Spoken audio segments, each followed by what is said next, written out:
So, hello everybody. I'm Professor Yuval Harari from the Department of History. And we've heard today quite a lot about the promises and wonderful opportunities of the 21st century. And I want to talk for a bit about some of the challenges and some of the more frightening scenarios ahead of us. And I don't have much time, so I would leave aside familiar challenges that you have heard a lot about, such as nuclear war and such as climate change. And I want to focus on a less familiar, but perhaps even more scary challenge, which is the rise of digital dictatorships. Digital dictatorships may rise not due to what is happening in far-off places in some third world countries, but due to what is happening in places just like this, just like the Hebrew University, in our laboratories and classrooms. Digital dictatorship may arise due to the merger of biotech with infotech. When you merge biotechnology with information technology, with big data algorithms, what you get is the ability to hack human beings. There is a lot of talk these days about hacking computers and hacking email accounts and smartphones and bank accounts, but we are really living in the era of hacking human beings. Now, what do you need in order to hack a human? You need two things. You need a lot of computing power, and you need a lot of data, especially biometric data, about what is happening inside the body or inside the brain of that human. Now, throughout history, nobody had the necessary computing power and the necessary biological understanding. Even if the Spanish Inquisition or the Soviet KGB followed you around 24 hours a day, 365 days a year, they did not know, they did not have the biological understanding of what was actually happening in the most important place, inside your body, inside your brain, and they did not have the computing power necessary to make sense even of the information they were able to gather in you. But this is now changing, as we've just seen in some of the previous talks. Advances in computer science, especially in machine learning and AI, give us, or at least some of us, the necessary computing power. And at the same time, advances in biology, especially brain science, are giving us the necessary biological insight into what's happening inside us, inside our brains. And when you put the two together, enough computing power and enough biometric knowledge, biometric data, what you get is algorithms that can understand humans better than humans can understand themselves. The big insight of our era is that organisms are algorithms, and given enough power, an algorithm can crack an organism. And an organism includes Homo sapiens. It's just not just the cows and the chickens, it's also us. And it's not so difficult, and it's not impossible to get to know a person better than that person knows himself or herself, because most people don't really know themselves very well. There are many things, very important things, we don't know about ourselves. To give one example, a personal example, when I was 21, I finally realized that I was gay after several years of living in denial. And that's hardly exceptional. Lots of gay men spend their entire teenage years not knowing something extremely important about themselves. Now fast forward 10 or 20 years and imagine the situation when an algorithm can tell any teenager exactly where he or she is on the gay-straight spectrum. They just show you a couple of many videos of attractive men and women and track your eye movements, monitor your brain activity, your blood pressure, and tells you within 5 minutes exactly where you are on the gay-straight spectrum.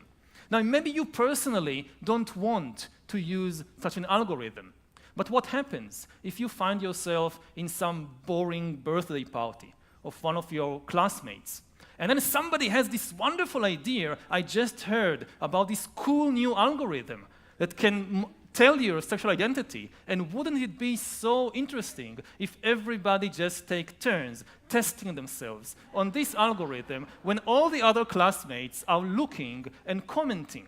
Now, what would you do? Would you just walk away? And even if you do walk away, and even if you keep hiding from yourself and from your classmates, you won't be able to hide from Amazon, from Facebook, and from the secret police. As you surf, without you knowing, as you surf the internet and read your social feed and watch videos on YouTube, the algorithms will be monitoring you and analyzing you.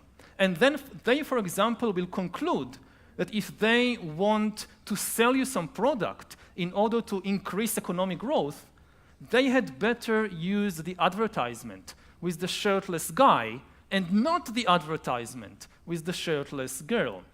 And you will not even know that this is happening, but they will know. They will know you better than you know yourself.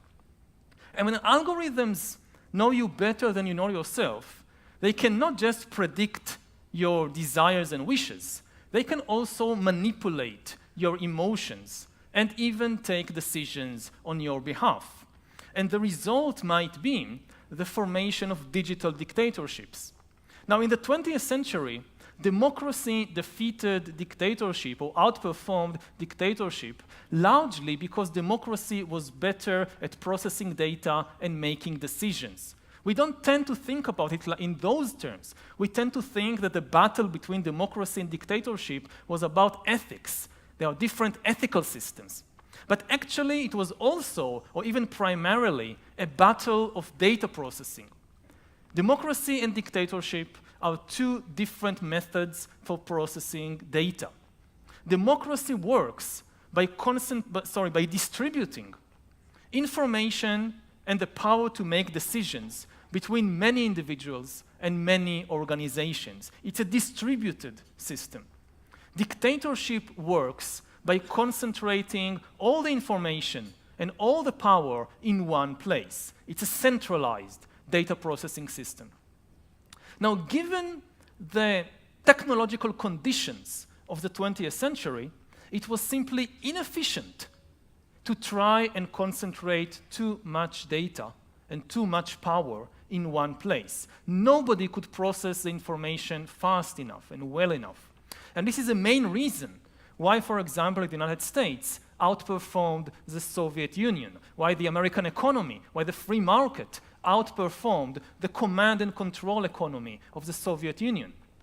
There is a story about a Soviet official that in the late 1980s came to visit London to see how the free market and how a liberal democracy actually functions. And the British hosts, they took their Soviet guest on a tour of London to see all the banks and the stock exchange and to meet all kinds of economics professors and philosophy professors. But after a few hours, the Soviet official said, "Wait a minute. There is something I don't understand. Back home in Moscow, we have our best minds working on the problem of how to provide bread to Moscow. And nevertheless, in almost every bakery and grocery store, there is such a long queue for bread. Here in London, a city of millions, we've been going back and forth across the city for the whole day now, and we haven't seen a single bread queue. So please cancel all my other appointments and meetings and visits and just take me to meet the person who is in charge of providing bread to London. I must understand his secret." And the British hosts, they scratch their heads and they look in embarrassment and they say, "Well, there is nobody. There is nobody in charge of providing bread to London." And that's the secret of success of a distributed system for processing information. Nobody is in charge. You just allow the information to flow freely between many individuals and organizations and allow them to make their own decision. And this is why the free market outperformed the Soviet economy. But it is not a law of nature that centralized systems are always worse, less efficient than distributed systems. It was only the case in the 20th century. Now, the revolution in information technology and also in biotechnology, especially the rise of AI and machine learning, might swing the pendulum in the opposite direction and might make centralized data processing systems far more efficient than distributed data processing systems. And then the main handicap of authoritarian regimes in the 20th century, their attempt to concentrate all information in one place, it might become their decisive advantage in the 21st century. And at present, we are indeed seeing more and more attempts to create these centralized data systems and even total surveillance regimes that follow everybody around all the time, collecting all possible data on them. And we see it not just in authoritarian regimes, like in China or Russia or North Korea, but also in democratic countries. For instance, the United States is building perhaps the most comprehensive global surveillance system in the world, whereas Israel is trying to build very close to here, a total surveillance regime in the occupied West Bank.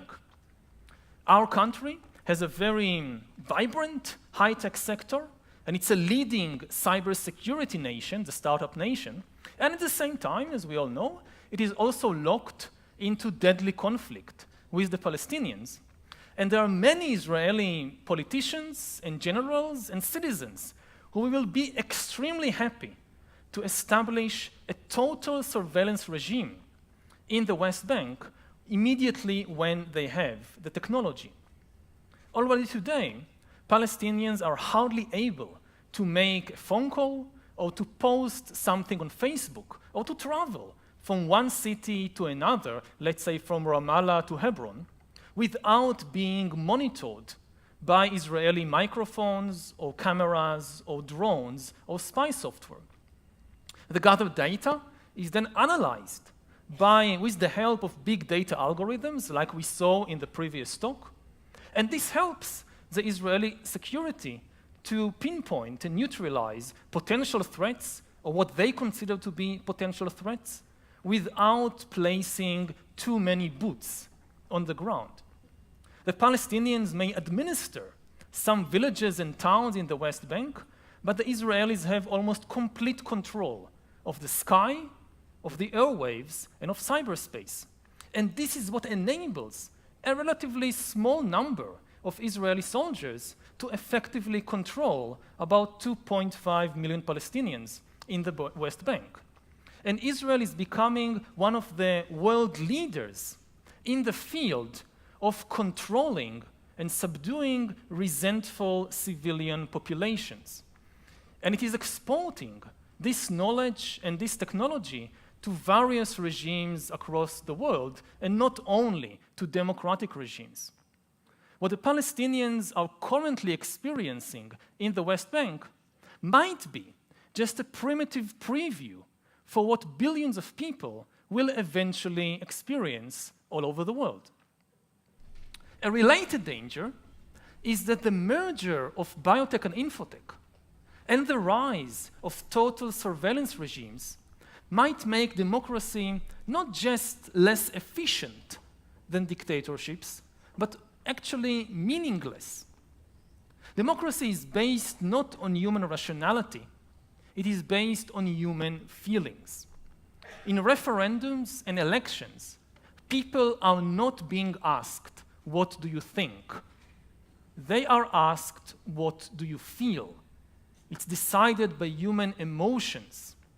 What happens when an external algorithm can not just know my emotions, but manipulate them very effectively? Then democracy becomes just an emotional puppet show, without people even realizing that this is happening. Politicians are a bit like musicians. And the instrument they are playing on, and this has been for the whole of history, it's not just today, the instrument politicians play on is the human emotional system. Politician gives a speech, and there is a wave of fear all over the country. A politician tweets, and there is an explosion of hatred.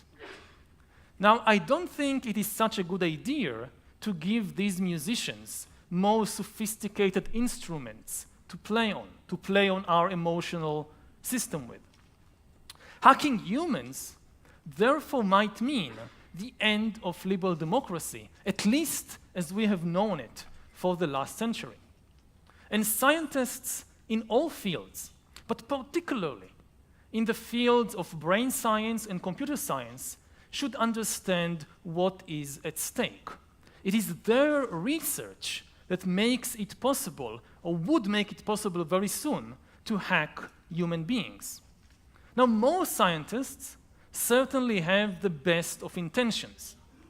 Brain scientists want to cure terrible psychiatric illnesses. Computer scientists who are working, say, on AI want to produce self-driving cars, which will solve the terrible problem of human error causing traffic accidents. Today, each year, more than 1 million people are killed every year in traffic accidents caused by human error. That's more than the number of people killed by crime and war and terrorism put together. So it's a wonderful thing to replace all these fallible humans with better and safer self-driving cars. But it should be clear that the scientists are not the ones who ultimately decide what to do with their discoveries. We should therefore, as scientists, always ask ourselves, not what I would do with my discovery, but what would the government, or the army, of Putin, or the Chinese Communist Party, what will they do with my discovery? And we shouldn't sweep the problem under the carpet and say something like, well, I developed the ability to read thoughts in order to help locked-in syndrome patients. And if later on the Chinese Communist Party or the security services use this against political dissidents, well, that's not my fault. But it is, at least in part, your fault, because you are the one who developed the tool, who created this new ability. This, of course, is a very old problem in the history of science. Scientists always face the problem, the danger, that others might misuse their discoveries. But the situation now is nevertheless a bit different. Because in the past, scientists developed new tools, and it was up to the human community, it was up to human beings to decide what to do with the new tools. Now, however, the new tool that we are developing, the tool to hack human beings, means that it will no longer be up to the human community to decide what to do with our inventions and discoveries. We are creating a tool that might take away the freedom of choice from most human beings. So what should we do? What can we do? It's obvious that stopping all scientific research is not a solution. It's a terrible idea. We will miss all the wonderful opportunities that the research might bring, and in any case, it's not going to happen. What I am saying is that we should acknowledge that scientific research, especially in fields like computer science, is now a political activity, maybe the most political activity of all. It will shape the politics of the future more than anything else. And that means two things. First, that scientists should take politics more into consideration, even when they are in the laboratory. It should be part of what they are thinking about, not just as an afterthought, but as part of the research. For example, I think that any good program in computer science today should have as an integral part at least a couple of courses on the politics and ethics of writing code writing algorithms, creating big data systems, because this will shape the future of society more than almost anything else. And computer scientists should be able, for example, to carefully consider whether they want to develop tools that work better in a distributed system, like a democracy, or whether they prefer to develop tools that work better in a top-down, centralized system. Similarly, brain scientists should consider whether they want to develop tools that help self-exploration by individuals or tools that help external large-scale systems to control individuals. So scientists should be more aware of politics in the laboratory, and at the same time, I think they should also be more politically engaged outside the laboratory, because if we are in the business of changing the world, and we are now changing the world more than any other force in the world, then we should engage with that world we are changing. Otherwise, we might harbor and develop extremely naive assumptions about what the world will do with our discoveries and inventions. Here in the university, we are in the temple of human wisdom. But what we create here later goes outside the temple of wisdom. As scientists, we are very much aware of the wonders of human wisdom, but we should also never underestimate human stupidity. Thank you.